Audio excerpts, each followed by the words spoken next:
The embalming room is quiet except for the slow, careful movement of linen and resin. Oil lamps flicker against walls painted with symbols of rebirth. Before you lies the body of a royal woman, prepared for the long journey into the afterlife. Every gesture, every incision, every prayer must be done correctly. Because in ancient Egypt, the body was not just flesh. It was a sacred vessel, a key to eternity. For more than 3,000 years, along the fertile banks of the Nile, the civilization of ancient Egypt developed one of the most complex and symbolic understandings of the human body and sexuality in the ancient world. But much of what people think they know about Egyptian intimacy is shaped not by evidence, but by myth, misunderstanding, and the moral attitudes of later historians. Modern audiences often imagine ancient Egypt as a land of pyramids, gold masks, and mysterious rituals. And while those images are true, they tell only part of the story. Beneath the monumental architecture and divine kingship was a society with deeply symbolic ideas about fertility, the body, and the forces that sustained life itself. To understand Egyptian views on intimacy, you have to begin with their religion. Egyptian mythology was built around cycles of death and rebirth. The annual flooding of the Nile was not just an agricultural event. It was a sacred act, believed to mirror the death and resurrection of the god Osiris. According to myth, Osiris was murdered and dismembered by his brother Seth. His wife, the goddess Isis, searched across Egypt to gather the pieces of his body. She reassembled him and, through divine power, conceived their son, Horus. This story was not merely symbolic. To the Egyptians, it represented the ultimate truth of existence. Life could emerge from death. Creation itself was tied to acts of union, fertility, and regeneration. Because of this, sexuality was not treated as shameful or sinful in the way it was in many later societies. Instead, it was understood as a natural and sacred part of the cosmic order. Fertility meant survival. Reproduction meant continuity. The health of the land, the success of the harvest, and the strength of the royal line were all seen as part of the same divine cycle. In temple art and household objects, symbols of fertility appeared frequently. Amulets shaped like the god Min, a deity associated with male fertility, were worn as protective charms. Women carried small statues of the goddess Hathor, patroness of love, joy, music, and motherhood. But while sexuality had religious symbolism, it was not a constant spectacle or uncontrolled force, as sensational stories sometimes claim. Egyptian society was, in many ways, practical and structured.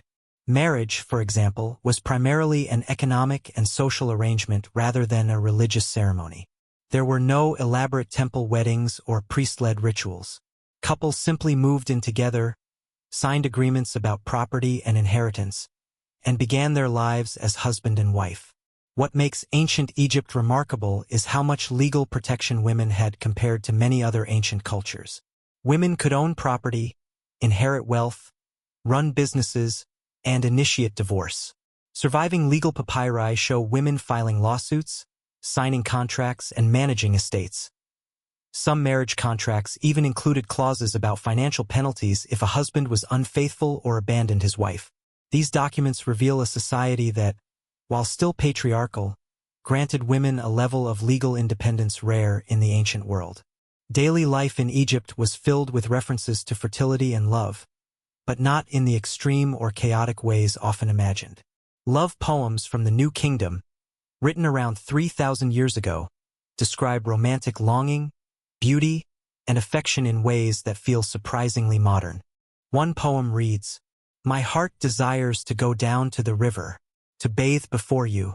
I will let you see my beauty, in a tunic of finest linen." These were not religious texts or political propaganda. They were personal expressions of affection, likely written by ordinary people. Medical papyri also reveal practical attitudes toward intimacy. The famous Ebers papyrus, dating to around 1550 BCE, contains treatments for fertility, pregnancy, and contraception. Some recipes involved honey, dates, or plant-based mixtures believed to prevent conception. While some of these remedies were ineffective by modern standards, Others may have had real chemical properties that influenced fertility. This shows that Egyptian society approached sexuality not only symbolically, but medically and practically. The royal family, however, lived under very different expectations. Pharaohs were not just political rulers. They were considered divine beings, earthly embodiments of gods like Horus or Ra. Because of this, the royal bloodline was seen as sacred. Preserving that bloodline became a political and religious priority. This led to one of the most famous and controversial aspects of Egyptian royal life: marriages within the royal family. Several pharaohs married their sisters or half-sisters. This was not common among ordinary Egyptians. It was largely restricted to the royal household, where maintaining divine lineage was seen as more important than social norms.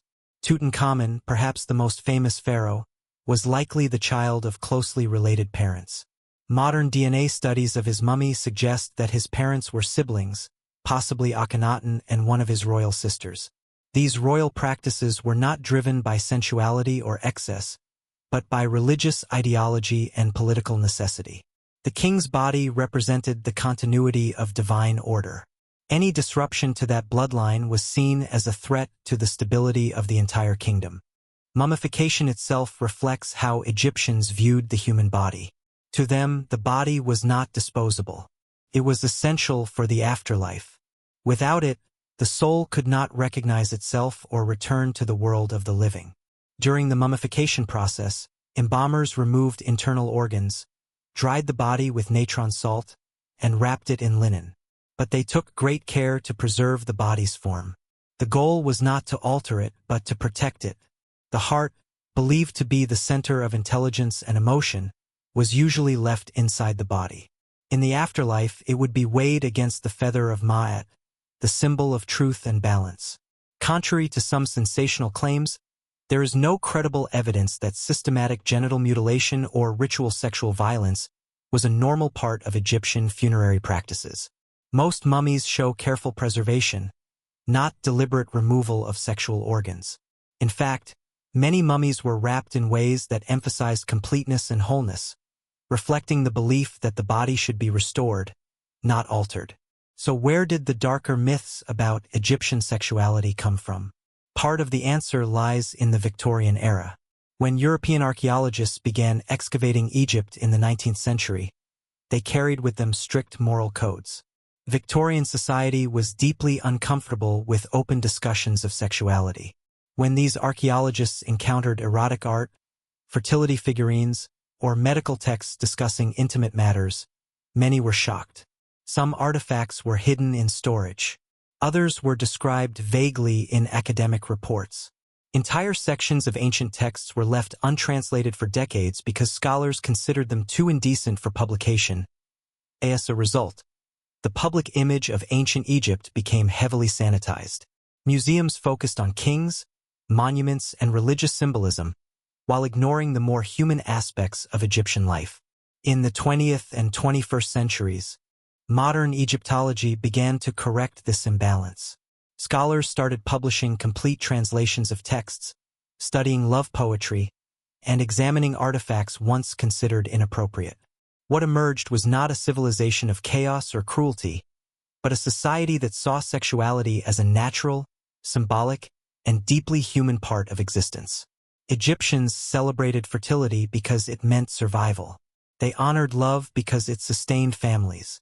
And they treated the body with reverence because it was the gateway to eternity. The truth about ancient Egyptian intimacy is not a story of hidden horrors or secret depravity. It is a story of symbolism, religion, and the human desire for continuity beyond death. It is the story of a civilization that believed life itself was sacred. Every birth, every harvest, every sunrise over the Nile. And in the flickering light of the embalming chamber, as linen is wrapped around a royal form, that belief becomes clear. To the ancient Egyptians, the body was not a source of shame. It was a promise that life, love, and memory could endure for eternity.